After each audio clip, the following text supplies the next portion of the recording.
مرکز مطبوعات وزارت کارهای داخلی تاجیکستان خبر داد که نیمه دوم روز دوم ماه سال 2023 تخمینا ساعت 18:30 راننده ماشین تمغه اوپل استرا باباخانوف خوشوقت انوارویچ سال تولدش 1981 ساکن شهر دوشنبه هنگام حرکت کردن از سمت دهه چوریکاران به سمت دهه آزادی زنان در روبروی گردش محله ممشای بالا از عهده دوره واسطه نقلیات نبر آمده پیادهگرد نابالغ بابای فضل‌الدین سال تولدش 2010 ساکن پایتخت را پخش نموده است.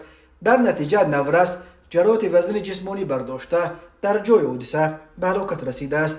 از روی حادثه مذکور تحقیقات ادامه دارد. راههای تاجیکستان از لحاظ صدمه ها پرخطر به شمار می روند.